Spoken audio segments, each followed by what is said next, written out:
ಮಕ್ಕಳೊಂದಿಗೆ ತಾಯಿ ಆತ್ಮಹತ್ಯೆ ಪ್ರಕರಣಕ್ಕೆ ಸಿಕ್ತು ಬಿಗ್ ಟ್ವಿಸ್ಟ್.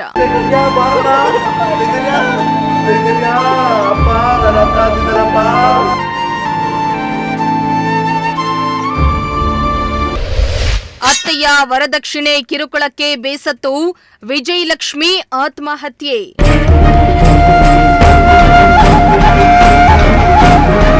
ಎಸ್ ವೀಕ್ಷಕರ, ನಿನ್ನೆ 2 ಮಕ್ಕಳೊಂದಿಗೆ ಸಂಪಿಗೆ ಬಿದ್ದು ತಾಯಿಯೊಬ್ಬಳು ಸಾವನ್ನಪ್ಪಿರುವ ಘಟನೆ ತುಮಕೂರು ತಾಲೂಕಿನ ಸಿಂಗನಹಳ್ಳಿಯಲ್ಲಿ ನಡೆದಿದ್ದು, ಮೃತರನ್ನ 26 ವರ್ಷದ ವಿಜಯಲಕ್ಷ್ಮಿ, 5 ವರ್ಷದ ಚೇತನ್ ಹಾಗೂ 5 ವರ್ಷದ ಚೈತನ್ಯ ಎನ್ನಲಾಗಿತ್ತು. ಇಂದು ತುಮಕೂರು ಶವಗಾರದ ಮುಂದೆ ಪೋಷಕರು ಸಂಬಂಧಿಕರ ಆಕ್ರಂದನ ಮುಗಿಲು ಮುಟ್ಟಿತ್ತು. ಆದ್ರೆ ಇದೀಗ ಈ ಪ್ರಕರಣಕ್ಕೆ ಟ್ವಿಸ್ಟ್ ಸಿಕ್ಕಿದ್ದು, ವಿಜಯಲಕ್ಷ್ಮಿ ಆತ್ಮಹತ್ಯೆಗೆ ಅತ್ತೆಯೇ ಕಾರಣ ಅನ್ನೋ ಸತ್ಯ ಬಹಿರಂಗವಾಗಿದ್ದು, ಇದೀಗ ಅತ್ತೆ ರೇಣುಕಮ್ಮಾಳ ವಿರುದ್ಧ ಎಫ್ಐಆರ್ ದಾಖಲಾಗಿದ್ದು ಪೊಲೀಸರು ಜೈಲಿಗಟ್ಟಿದ್ದಾರೆ.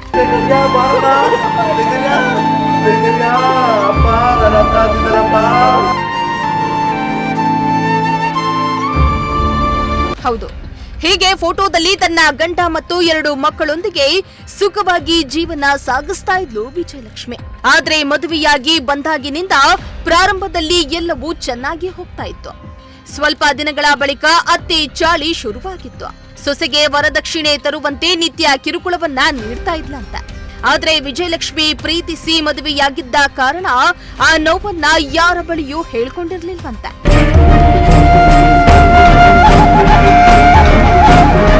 ಇನ್ನು ಈ ವಿಚಾರವಾಗಿ ತುಮಕೂರು ಎಸ್ಪಿ ಅಶೋಕ್ ಅವರು ಮಾತನಾಡಿ, ಅತ್ತೆಯ ವರದಕ್ಷಿಣೆ ಕಿರುಕುಳ ತಾಳಲಾರದೆ ವಿಜಯಲಕ್ಷ್ಮಿ ಅವರು ಆತ್ಮಹತ್ಯೆ ಮಾಡಿಕೊಂಡಿದ್ದಾರೆ. ಅತ್ತೆ ರೇಣುಕಮ್ಮ ವರದಕ್ಷಿಣೆ ತರುವಂತೆ ನಿತ್ಯ ಪೀಡಿಸ್ತಾ ಇದ್ರಂತೆ. ಹೀಗಾಗಿ ಯಾರ ಬಳಿಯೂ ಹೇಳಲಾಗದೆ ಒಬ್ಬರೇ ಕಷ್ಟ ಅನುಭವಿಸಿ ಆತ್ಮಹತ್ಯೆ ಮಾಡಿಕೊಂಡಿದ್ದಾರೆ.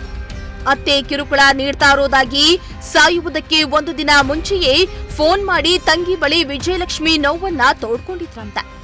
ಈ ಸಂಬಂಧ ಸ್ವತಃ ವಿಜಯಲಕ್ಷ್ಮಿ ಅವರ ತಂಗಿ ಕಂಪ್ಲೇಂಟ್ ಕೊಟ್ಟಿದ್ದಾರೆ. ಅದರ ಆಧಾರದ ಮೇಲೆ ವಿಜಯಲಕ್ಷ್ಮಿ ಅತ್ತೆ ರೇಣುಕಮ್ಮರನ್ನ ನಾವು ಬಂಧಿಸಿದ್ದೇವೆ. ಇದೀಗ ಪ್ರಕರಣದ ಸಂಬಂಧ ತನಿಖೆ ಮುಂದುವರೆದಿದೆ ಎಂದಿದ್ದಾರೆ. ನಿನ್ನೆ ಸಾಯಂಕಾಲ ಸುಮಾರು 4 ಗಂಟೆಗೆ ನಮಗೆ ಪೊಲೀಸರಿಗೆ ಒಂದು ಮಾಹಿತಿ ಬಂದಿದೆ. That Singanahalli Kyathsandra police station limits ನಮ್ಮ ಇಂಡಸ್ಟ್ರಿಯಲ್ ಏರಿಯಾ ಹಿರೇಹಳ್ಳಿ ಇಂಡಸ್ಟ್ರಿಯಲ್ ಏರಿಯಾದಲ್ಲಿ ಒಂದು ಮನೆಯಲ್ಲಿ 3 ಜನ ತಾಯಿ ಮತ್ತು 2 ಮಕ್ಕಳು ವಾಟರ್ ಸಂಪಲ್ಲಿ ಬಿದ್ದಿದ್ದರು, ಅವರು ಡೆತ್ ಆಗಿದ್ದರು ಅನ್ನೋ ಮಾಹಿತಿ ಬಂದಿದೆ. ಸೊ ಇಮಿಡಿಯೇಟಾಗಿ ಪೊಲೀಸರು ಸ್ಪಾಟ್ಗೆ ಹೋಗಿದ್ದರು. ನಾನು ಸಹ ಸ್ಪಾಟ್ ವಿಸಿಟ್ ಮಾಡಿದ್ದೆ. ಸೊ ಅಲ್ಲಿ ಕಂಡುಬಂದಿರುವ ವಿಚಾರ ಏನಂದರೆ, ಈ ವಿಜಯಲಕ್ಷ್ಮಿ ಅನ್ನೋರು 26 ವರ್ಷ, ಇವರು ಒಂದು ಸೂಸೈಡ್ ನೋಟ್ ಬರೆದಿಟ್ಟು ಮಕ್ಕಳ ಸಮೇತ 5 ವರ್ಷ ಮಕ್ಕಳು 5 ವರ್ಷ ಆಗಿರುವ 2 ಟ್ವಿನ್ಸ್ ಚೇತನ್ ಆ್ಯಂಡ್ ಚೇತನ ಮಕ್ಕಳ ಸಮೇತ ಮನೆ ಮುಂದಿರುವ ವಾಟರ್ ಸಂಪಲ್ಲಿ ಜಂಪ್ ಮಾಡಿ ಅಲ್ಲಿ ಸೂಸೈಡ್ ಮಾಡ್ಕೊಂಡಿರುವಂಥ ವಿಚಾರ ಕಂಡುಬಂದಿದೆ. ಸೊ ಇಮಿಡಿಯೇಟಾಗಿ ಸ್ಪಾಟ್ಗೆ ವಿಸಿಟ್ ಮಾಡಿ ಸೀನ್ ಆಫ್ ಕ್ರೈಮ್ ಆಫೀಸರ್ ಜೊತೆ ಹೋಗಿ ಎಲ್ಲ ಡೀಟೇಲ್ಸ್ ಪ್ರೊಸೀಜರ್ಸ್ ಮಾಡಿಕೊಂಡು ಬಾಡಿಗಳನ್ನು ಪೋಸ್ಟ್ ಮಾರ್ಟಮ್ಗೆ ಕಳಿಸಿದ್ದೇವೆ. ಪೋಸ್ಟ್ ಮಾರ್ಟಮ್ ಸಹ ಮುಗಿದಿದೆ.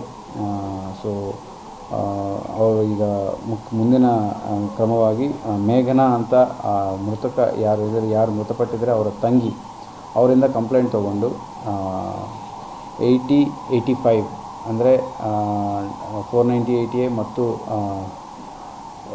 304B ಡೌರಿ ಹ್ಯಾರಾಸ್ಮೆಂಟ್ ಡೆತ್, ಈ 2 ಸೆಕ್ಷನ್ಸ್ನಲ್ಲಿ ಅವರ ಅತ್ತೆ ರೇಣುಕಮ್ಮ ಅನ್ನೋರ ಮೇಲೆ FIR ಮಾಡಲಾಗಿದೆ. ಜೊತೆಗೆ ಆ 2 ಮಕ್ಕಳನ್ನು ಸಂಪಲ್ಲಿ ಹಾಕಿ ಸಾಯಿಸಿದ್ದಕ್ಕೆ ವಿಜಯಲಕ್ಷ್ಮಿ ಸತ್ತೋಗಿರೋರು ಅವ್ರ ಮೇಲೆ 103 ಸಬ್ ಕ್ಲಾಸ್ 1 ಅಂದರೆ ಹಳೆ ಸೆಕ್ಷನ್ಸ್ನಲ್ಲಿ 302 ಸೆಕ್ಷನಲ್ಲಿ ಮರ್ಡರ್ ಕೇಸ್ ರಿಜಿಸ್ಟರ್ ಮಾಡಲಾಗಿದೆ. ಸೊ ತಹಸೀಲ್ದಾರ್ ಅವರಿಂದ ಪಂಚಾಯತ್ನಾಮ ಮಾಡಿಸಿ ಮುಂದಿನ ಇನ್ವೆಸ್ಟಿಗೇಷನ್ ಮಾಡಿ ಆದಷ್ಟು ಬೇಗ ಮಿಕ್ಕಿದ ಇನ್ವೆಸ್ಟಿಗೇಷನ್ ಕಂಪ್ಲೀಟ್ ಮಾಡಿ ಚಾರ್ಜ್ ಶೀಟ್ ಮಾಡಲಾಗುತ್ತೆ. ಸೊ ಕಂಪ್ಲೇಂಟಲ್ಲಿ ಈಗ ಮುಂದಿನ ದಿನ ಅವ್ರಿಗೆ ತಂಗಿಗೆ ಅವರೇನೋ ಕಾಲ್ ಮಾಡಿ ಇಲ್ಲಿ ನನಗೆ ಇರೋಕ್ಕಾಗಲ್ಲ, ನನಗೆ ಹರಾಸ್ಮೆಂಟ್ ಆಗ್ತಾಯಿದೆ ಅಂತ ಏನೋ ಫೋನಲ್ಲಿ ಹೇಳಿದ್ರಂತೆ.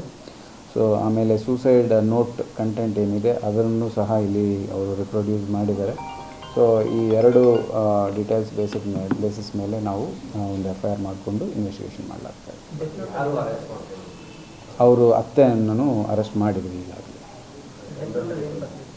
ಅದು ನಾವು ಕಂಟೆಂಟ್ ಹೇಳೋಕ್ಕಾಗಲ್ಲ, ಇನ್ವೆಸ್ಟಿಗೇಷನಲ್ಲಿ ಇದೆ.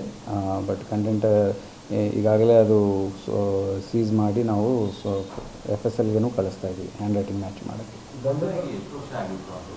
6 years ಆಗಿದೆ ಅಂತೆ, ಅಂದರೆ 2021 ಮದುವೆ ಆಗಿದೆ ಅಂತೆ. 5 years ಆಗಿದೆ ಅಂತೆ. ಲವ್ ಮ್ಯಾರೇಜ್ ಆ ವಿಚಾರ ನಮಗೆ ಇನ್ನೂ ಕಂಡು ಬಂದಿಲ್ಲ. ಸೊ ಮುಂದಿನ ಇನ್ವೆಸ್ಟಿಗೇಷನಲ್ಲಿ ನಾವು ಮಾಡ್ತೀವಿ. ಪೊಲೀಸರ ನಾಲೆಡ್ಜ್ಗೆ ಇಲ್ಲಿ ತನಕ ಯಾವುದೂ ಆ ಥರ ಕಂಡು ಬಂದಿರೋದು ಬಂದಿಲ್ಲ.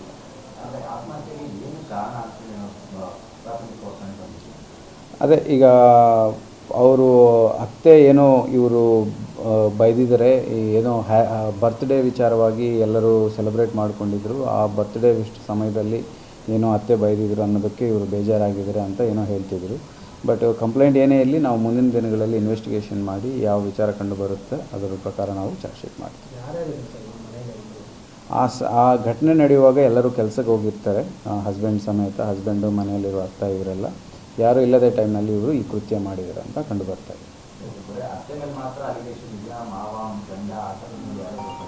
ಹಾಂ, ಅವ್ರ ಮೇಲೆ ಯಾವುದೂ ಕೊಟ್ಟಿಲ್ಲ. ಅದು ಇನ್ವೆಸ್ಟಿಗೇಷನ್ ಕೂಲಂಕುಷವಾಗಿ ಮಾಡಲಾಗಿದೆ. ಯಾರ ಮೇಲೆ ಕೊಟ್ಟಿದ್ರೆ ಅವ್ರ ಮೇಲೆ ನಾವು ಕಂಪ್ಲೇಂಟ್ ತೊಗೊಂಡಿದ್ವಿ. ಅದೇ ಈಗ ಸದ್ಯಕ್ಕೆ ನಮಗೆ ಈ ಕಂಪ್ಲೇಂಟ್ ಪ್ರಕಾರ ಅಲ್ಲಿ ವಿಚಾರಣೆ ಮಾಡಿರುವಾಗ ನಮಗೆ ಕಂಡು ಬಂದಿರೋದು ಈ ಅತ್ತೆ ಬೈದಿದ್ದರು, ಅದಕ್ಕೆ ಬೇಜಾರಾಗಿ ಇವರು ಸೂಸೈಡ್ ಮಾಡ್ಕೊಂಡಿದ್ರು ಅಂತ. ಈಗ ನಾವು ಮುಂದಿನ ಇನ್ವೆಸ್ಟಿಗೇಷನಲ್ಲಿ ಯಾವಾಗ ಮದುವೆ ಆಗಿರೋದ್ರಿಂದ ಏನೇನಾಗಿದೆ, ಎಲ್ಲೆಲ್ಲಿ ವಾಸ ಇದ್ದರು, ಇದೆಲ್ಲ ತಿಳ್ಕೊಂಡು ನಾವು ಮುಂದಿನ ಇನ್ವೆಸ್ಟಿಗೇಷನ್ ಹೇಳ್ತೀವಿ. ಎಲ್ಲ ಒಟ್ಟಿಗೆ ನಾವು ಸೂಸೈಡ್ ನೋಟ್ ಫಸ್ಟ್ ನಾವು ಕನ್ಫರ್ಮ್ ಮಾಡ್ತೀವಿ ಲ್ಯಾಬಿಂದ, ಆಮೇಲೆ ನಾವು as a part of investigation ನೋಡ್ಕೊಳ್ತೀವಿ.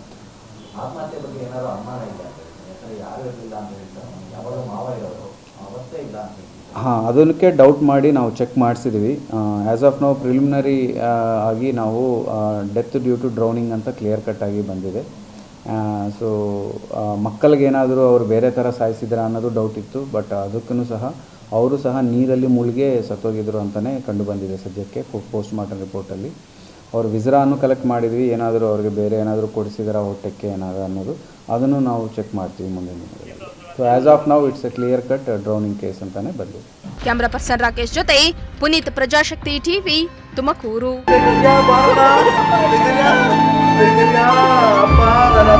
ಅಪ್ಪ